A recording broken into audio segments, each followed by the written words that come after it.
आज आपण या ठिकाणी एक असा टॉपिक अभ्यासणार आहोत ज्याबद्दल समाजामध्ये फारसं असं काही बोललं जात नाही. रूढी परंपरांना अडकून आपल्यासारखे सुशिक्षित लोकही ह्या गोष्टींकडे दुर्लक्ष करतात.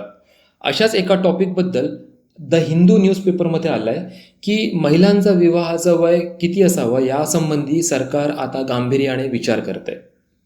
आजचा हा टॉपिक एक्झामच्या दृष्टिकोनातून खूप जास्त महत्त्वाचा आहे, कारण हा टॉपिक आयोगाच्या one of the most favourite टॉपिकपैकी एक आहे.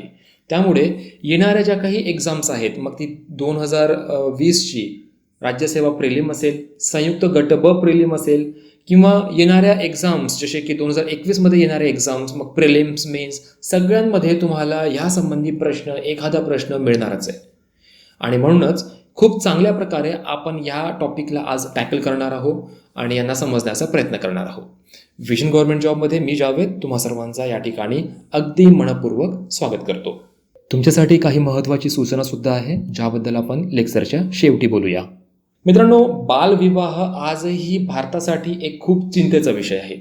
स्वातंत्र्यापूर्वी आणि स्वातंत्र्यानंतरही सरकारने वेळोवेळी या चिंतेसोबत, या समस्येसोबत झुंज देण्याचा प्रयत्न केला, परंतु अजूनपर्यंत पूर्णपणे यश मिळालेलं नाहीये. बालविवाह झालेला बालक एक चांगला स्वास्थ्य, पोषण आणि शिक्षणापासून तो वंचित ठेवला जातो. सर्वे म्हणतो की बालविवाह झालेल्या मुलीसोबत हिंसाचार, दुर्व्यवहार, तिच्यासोबत उत्पीडनाचे प्रमाण यामध्ये खूप मोठी वाढ झालेली आपल्याला पाहायला मिळते. कमी वयामध्ये लग्न झाल्यामुळे मुलगा आणि मुलगी या दोघांवरही त्यांचा शारीरिक, बौद्धिक आणि भावनात्मक प्रभाव पडत असतो. शिक्षणाच्या सुविधांना मुकावं लागल्यामुळे मग त्यांच्यामध्ये एक व्यक्तिमत्वाचा विकास होत नाही आणि पर्यायाने पुढे जाऊन मग समाजामध्ये एक प्रतिष्ठेने वावरण्यासाठी त्यांना कुठेतरी एक ऑकवर्ड फिलिंग त्यांच्यामध्ये निर्माण होत असते. तसं पाहता बालविवाहाने मुले सुद्धा प्रभावित होतातच, परंतु हा एक असा मुद्दा आहे ज्यामध्ये मुलांपेक्षा मुली खूप मोठ्या प्रमाणामध्ये प्रभावित झालेल्या असतात. बालविवाहासाठी स्वातंत्र्यापूर्वी आणि स्वातंत्र्यानंतर आजही सरकार प्रयत्नशील आहेच. जसं की तुम्हाला माहिती आहे की करंट इश्यूमध्ये असलेल्या प्रत्येक टॉपिकला आपण आपल्या कोर सब्जेक्टसोबत रिलेट करण्याचा प्रयत्न करतो, आणि म्हणून या टॉपिकला सुद्धा आपण आपल्या कोर सब्जेक्टसोबत रिलेट करण्याचा प्रयत्न करूया. थोडंसं हिस्ट्रीमध्ये जाऊ. IPC 1860 म्हणजेच इंडियन पिनल कोड 1860 मध्ये 10 वर्षापेक्षा कमी वयाच्या मुलीसोबत सेक्शुअल रिलेशनशिप बनवणं हा एक गुन्हा ठरवण्यात आलेला होता. यानंतर 1891 मध्ये सन्मती वय विधेयक पारित करण्यात आलं होतं, ज्यामध्ये हे 10 वर्षाचं वय वाढवून 12 वर्ष करण्यात आलं होतं. जसं की नावामध्ये दिलेलं आहे सन्मती वय विधेयक, म्हणजे 12 वर्षानंतर, या ॲक्टप्रमाणे 12 वर्षानंतर मुलीच्या संमतीने मग फिजिकल रिलेशनशिप बनवता येऊ शकत होता. या ठिकाणी IPC 1860 आणि सन्मती वय विधेयक 1891 मध्ये विवाहासंबंधी शब्द यूज करण्यात आलेला नव्हता. ह्यामध्ये मुली फिजिकल रिलेशनशिप बनवण्यासाठी कधी ते परिपक्व होतात यासंबंधी यामध्ये ती तरतूद देण्यात आलेली होती. ह्याला आपण इनडायरेक्टली लग्नासाठी कन्सिडर करू शकतो की 1860च्या IPC 1860 नुसार 10 वर्षानंतर मुली लग्न करू शकत होत्या, आणि सन्मती वय विधेयक 1891 नुसार 12 वर्षानंतर त्यांना लग्न करण्याची परमिशन होती, असं आपण इनडायरेक्टली त्याचा मिनिंग काढू शकतो. परंतु पर्टिक्युलर लग्नासंबंधी यामध्ये शब्द यूज केला गेलेला नव्हता. लग्नासंबंधीचा पहिल्या वेळी ज्यामध्ये यूज करण्यात आलेला शब्द होता तो म्हणजे बालविवाह प्रतिबंध अधिनियममध्ये, जो की 1929चा होता. यामध्ये लग्नासाठी महिलांचं वय आणि पुरुषांचं वय एक फिक्स करण्यात आलं होतं. जसं की महिलांसाठी लग्नाचं वय 14 वर्ष आणि पुरुषांसाठी लग्नाचं वय 18 वर्ष फिक्स करण्यात आलेला होता. पुढं काही सनातनी लोकांनी याचा विरोध सुद्धा केलेला होता, कारण धर्मामध्ये विवाहाचं वय किती असावं यासंबंधी कुठल्या प्रकारची तरतूद नाहीये. त्यामुळे आधीपासूनच एक प्रथा सुरू होती की लहानपणापासूनच बालविवाह वगैरे करून टाकायचा. परंतु हा ॲक्ट इंग्रजांनी पारित केल्याबरोबर किंवा आणल्याबरोबर ऑब्वियस की भारतामध्ये जे सनातनी लोक होते त्यामध्ये प्रतिष्ठित राजनीती जे होते त्यांचा सुद्धा समावेश होता. एका प्रकारे सांगायचं झालं तर लोकमान्य टिळक यांचा सुद्धा ह्या प्रकारच्या कुठल्याही ॲक्टला विरोध होता.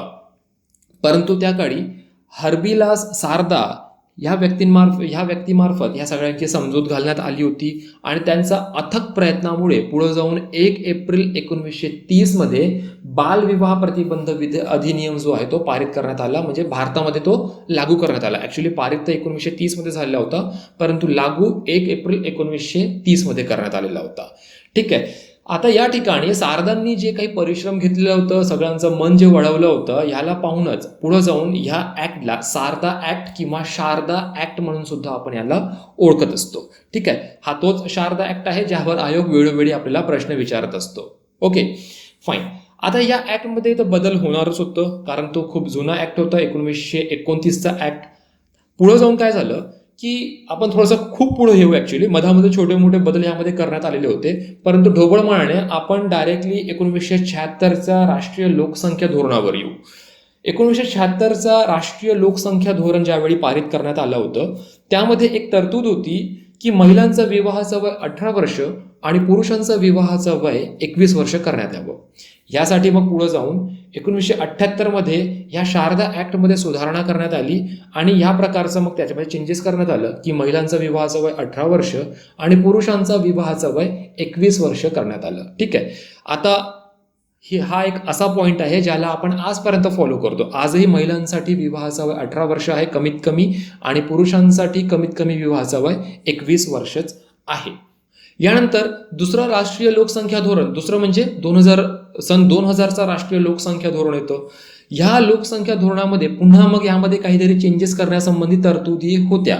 त्या कशा प्रकारे की 1976 मध्ये ज्या प्रकारे राष्ट्रीय लोकसंख्या धोरणमध्ये तरतूद होती की महिलांचा विवाहाचा वय 18 वर्ष असायला हवं, तर राष्ट्रीय लोकसंख्या 2000 मध्ये या प्रकारची तरतूद होती की हे 18 वर्षावरून आता महिलांचा विवाहाचा वय 21 वर्षापर्यंत आणायला हवं आणि यासाठी त्यांची समजूत घालायला हवी, त्यांना प्रोत्साहन द्यायला हवं की लग्न करायचं जर असेल तर त्यांनी आता 21 वर्षानंतर लग्न करायला हवं. यामागचं रिझन काय असू शकणार की 21 वर्ष वयापर्यंत महिला जे आहे त्यांच्यामध्ये एक मॅच्युरिटी बिल्डअप होते. त्यांना काय रॉंग आहे काय राईट आहे ह्या सगळ्या गोष्टी त्यांना कळायला लागतात. ठीक आहे. ते कॅपेबल होतात, ते परिपक्व होतात कोणत्याही अपत्याला जन्म देण्यासाठी. कुठल्याही प्रकारची सिच्युएशन जर समोर आली तर त्याला टॅकल करण्यासाठी मानसिकरित्या सुद्धा ते स्टेबल असतात आणि ऑब्व्हियसली त्यांचा जो आरोग्य आहे या आरोग्यावर सुद्धा काही त्याचा वाईट परिणाम होणार नाही. परंतु परिपक्व होणं ही एक कंडिशन होती जो की 18 वर्ष स्टील की एक म्हणजे परिपक्व स्टेज नाहीये असं या ठिकाणी आता कन्सिडर केल्या जात आहे. ते का ते आपण या ठिकाणी पुढे मी तुम्हाला सांगणारच आहे. ओके. राष्ट्रीय लोकसंख्या धोरण 2000 नंतर पुढे जाऊन बालविवाह निषेध अधिनियम 2006 पारित करण्यात आलेला होता, ज्याला the prohibition of child marriage act 2006 म्हणून नाव त्याला देण्यात आलेलं होतं. हा जो अधिनियम होता, हा जो ऍक्ट होता, हा 1 नोव्हेंबर 2007 पासून पूर्ण भारतामध्ये लागू करण्यात आलेला होता. या ऍक्टची विशेषता म्हणजे यामध्ये चाइल्ड कोणाला म्हणायला हवं या संबंधीची डेफिनेशन करण्यात आलेली होती. यानुसार काय म्हणण्यात आलं की मुलीसाठी 18 वर्षापेक्षा कमी मुली आणि 21 वर्षापेक्षा कमी मुलं वयापेक्षा जर कमी मुलगा असेल तर त्याला चाइल्ड म्हणून कन्सिडर करायला हवं. आणि ह्या लोकांसोबत जर कुठल्याही प्रकारचा फिजिकली यांच्यासोबत जर कुठल्या प्रकारचा यांना जर टॉर्चर जर केल्या जात असेल, फॉर एक्झाम्पल यांच्यासोबत शारीरिक संबंध बनवल्या गेलं असेल किंवा यांना शारीरिक संबंध बनवण्यासाठी प्रवृत्त केल्या जात असेल, इनफॅक्ट ह्या वयामध्ये जर हे स्वतःहून जरी कोणासोबत जर शारीरिक संबंध जर बनवायची त्यांची जरी इच्छा असेल तरी ह्या गोष्टीला एक रेप सारखा गंभीर अपराध म्हणून त्याला कन्सिडर करण्यात येईल, अशी तरतूद आहे बालविवाह निषेध अधिनियम 2006 मध्ये. ठीक आहे. आता एखादा 18 वर्षावरील पुरुषाने जर एखादा बालविवाह केला, म्हणजे 18 वर्षापेक्षा कमी मुलीसोबत जर त्याने जर विवाह केला तर त्याला 2 वर्षापर्यंत कठोर कारावासाची शिक्षा किंवा 1 लाख रुपये दंड किंवा ह्या दोन्ही शिक्षा त्याला सायमल्टेनियसली होऊ शकतात, अशी तरतूद करण्यात आलेली होती. आता या ठिकाणी हे सगळं करण्यामागचं कारण फक्त हाच होता की एक रिपोर्ट पुढे आलेली आहे की त्या रिपोर्टमध्ये म्हणण्यात आलंय की जरी 18 वर्ष जरी कायद्याद्वारे त्याला ठरवून दिलाय की महिलांचा विवाहाचा वय 18 वर्ष असायला हवं, परंतु सर्वे असं म्हणतो की 18व्या वर्षी जरी एखादी मुलगी जर गर्भवती जर होत असेल आणि ती ह्या म्हणजे प्रेग्नन्सी पिरियडमध्ये ती जेव्हा अपत्याला ज्यावेळी जन्म देत असेल, तर हा जो नवीन जन्माला आलेला जो अपत्य असणार आहे, हा सुद्धा एक अपरिपक्व स्वरूपाचाच असणार आहे. त्याची बौद्धिक वाढ जी आहे ती खुंटलेली असणार, किंवा कदाचित त्याची जी हाईट वगैरे जी काही असणार ती खुंटलेली असणार, तो पर्यायाने ठेंगण्या स्वरूपाचा निघणार. म्हणजे काही ना काहीतरी त्याच्यामध्ये दोष निघणार आहे. ह्याचा रिझन काय? कारण ती जी माता आहे, ती जी मुलगी आहे जी प्रेग्नेंट होत आहे, ती स्वतः आता म्हणजे इतकी फुलफिल नाही आहे, ती तेवढी परिपक्व नाही आहे की ती तिच्यामध्ये असणाऱ्या एका बालकाला, ती एक सुदृढ बालकाला ती आता जन्म देऊ शकणार. ह्या गोष्टीचा संज्ञान घेऊन आता वेळोवेळी यासंबंधी आयोग म्हणण्यापेक्षा माफ करा, सरकार जी आहे ती गांभीर्याने विचार करत आहे. द हिंदूमध्ये आलेला एक आर्टिकल जो होता, ज्याविषयी मी तुम्हाला स्टार्टिंगला सांगितलंय की सरकार आता महिलांचा विवाहाचं वय किती असायला हवं यावर गांभीर्याने विचार करत आहे. ह्यासंबंधी भारताचा 74वा स्वातंत्र्य दिन सेलिब्रेट करताना भारतीयांना उद्देशून पंतप्रधान नरेंद्र मोदी यांनी म्हटलं होतं की एक कमिटी गठीत करण्यात आलेली आहे आणि या कमिटीचा अहवाल सादर झाल्यानंतर मुलींचा लग्नाचं वय रिकन्सिडर करण्यासंबंधी एक ॲप्रोप्रिएट डिसिजन घेतला जाणार आहे. मे बी म्हणजे मुलींचा लग्नाचा वय आता जो 18 वर्ष आहे तो 18 वर्षावरून 21 वर्षावर आणण्यासंबंधी सरकार गांभीर्याने विचार करत आहे, असं या ठिकाणी पंतप्रधान नरेंद्र मोदी यांनी भारतीयांना उद्देशून त्यावेळी म्हटलेलं होतं. यासंबंधीची पहिली कल्पना भारतीयांना कधी आली किंवा हा विषय चर्चेमध्ये पहिल्यांदा कधी आला? फेब्रुवारी 2020 मध्ये एक वित्तमंत्री निर्मला सीतारमण हे बजेट सादर करताना 2020-21चं बजेट सादर करताना यांनी यावेळी असं म्हटलेलं होतं की महिलांचा एम्पॉवरमेंटसाठी, त्यांच्या सबलीकरणासाठी सरकार एक कमिटी गठीत करण्यात आहे, एक टास्क फोर्स गठीत करणार आहे आणि त्याप्रमाणेच 4 जूनला एक 10 सदस्यीय कमिटी फॉर्म करण्यात आली, जिच्या अध्यक्षा होत्या जया जेटली, जे की सांसद आहेत, आणि त्यासोबतच विनोद पॉल, जे की नीती आयोगाचे एक सदस्य आहे, यांना सायमल्टेनियसली याचा हेड म्हणून त्यांना कन्सिडर करण्यात आलेला आहे. आता ही कमिटी गठीत करण्यामागचं कारण, सगळ्यात महत्त्वाचं कारण हा होता की भारतामध्ये माता मर्त्यतेचा जो प्रमाण आहे, ज्याला आपण मॅटर्नल मॉर्टॅलिटी रेशो म्हणतो, हा रेशो कमी करण्यासाठी या ठिकाणी ही समिती गठीत करण्यात आली होती. त्यासोबतच वेगवेगळे जे काही सर्वे वगैरे झाले आहे त्यामध्ये महिलांचं जे आरोग्य आहे, त्यांचं जे पोषण आहे, त्यांना चांगल्या प्रकारचा आहार मिळत नाही, अशा समस्या सुद्धा पुढे आलेल्या होत्या. तर त्यामुळे त्यांना चांगला पोषण मिळायला हवं, त्यांच्या आहारामध्ये वाढ व्हायला हवी, यासाठी सुद्धा ही कमिटी काम करणार होती. आणि इतरही काही कारणे होते, जसे की हेल्थ रिलेटेड ज्या काही इश्यूज जर असतील तर त्यासुद्धा यामध्ये सांभाळण्यासाठी किंवा त्यांवर काम करण्यासाठी ही कमिटी होती. ओव्हरऑल सांगायचं म्हणजे महिलांचा पूर्णपणे विकास घडवून आणण्यासाठी, त्यांचं सबलीकरण घडवून आणण्यासाठी ही कमिटी फॉर्म करण्यात आलेली होती. ह्या कमिटीचा एक टाइम पिरियड होतं की 31 जुलै म्हणजे 31 जुलै 2020 पर्यंत ह्या समितीला आपला अहवाल सादर करायचं होतं, परंतु आता त्यांनी काही अहवाल सादर केलेला नाही आहे, त्यामुळे या समितीला पुन्हा एक्सटेंड करण्यात आलेलं आहे, तिला पुन्हा काही दिवसांचा त्याच्यामध्ये त्यांना बढती देण्यात आलेली आहे. ओके, आता हा तर झाला करंट इश्यू की ज्यामुळे हा टॉपिक आज या ठिकाणी करंटमध्ये आलेला आहे. ओके, यानंतर एक गोष्ट ही पण समजून घ्या की यापूर्वी सरकारने ज्या काही परिश्रम घेतला आहे, ज्या काही त्यांनी ॲक्ट आणले आहे, ज्या काही नियम, कानून, कायदे जे काही बनवले आहे, ह्याचा थोडाफार प्रमाणामध्ये का होईना परंतु फायदा झालेला आपल्याला पाहायला मिळतं. म्हणजे माता मर्त्यतेच्या प्रमाणामध्ये आपल्याला म्हणजे माता मर्त्यतेचे प्रमाण हे आपल्याला आता कमी होताना या ठिकाणी आपल्याला पाहायला मिळत आहे. याचा एक डेटा समोर आलेला आहे, तो म्हणजे सन 2014 ते 16 या दरम्यान माता मर्त्यतेचे प्रमाण 130 होते. 2015 ते 17 या दरम्यान माता मर्त्यतेचे प्रमाण 122 होते आणि 2016 ते 18 या दरम्यान हे जे प्रमाण आहे हे 113 होते. ही गोष्ट या ठिकाणी आपल्याला लक्षात घ्यायला हवी.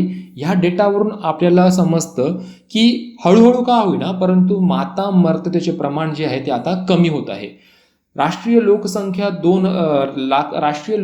धोरण 2000चा मध्ये एक तरतूद आहे की माता मर्त्यतेचे प्रमाण जे आहे ते 100वर आणायचे आहे आणि आता जो आहे 2016 ते 18 या दरम्यान जो आहे मातांबरतेचे प्रमाण 113 पर्यंत आलेले आहे. म्हणजे आपण ह्या टार्गेटला अचीव करण्याचा खूप जवळपर्यंत पोहोचलेलो आहे. ठीक आहे, म्हणजेच सांगण्याचा अर्थ असा की सरकारने आजपर्यंत ज्या काही तरतुद्या वगैरे जे काही केलेले आहेत त्या सगळ्यांना पूर्णपणे नाकारता येत नाही की ते पूर्णपणे विफल ठरलेले आहेत. ठीक आहे, थोड्याफार प्रमाणामध्ये का होईना परंतु ते त्याचा इम्पॅक्ट समाजामध्ये झालेला आपल्याला पाहायला मिळतो. परंतु अजूनही ग्रामीण भागामध्ये खूप चांगल्या प्रकारे कुठल्याही प्रकारचा ॲक्टना नियमांना या ठिकाणी इम्प्लिमेंट करणं खूप जास्त महत्त्वाचं होणारच आहे.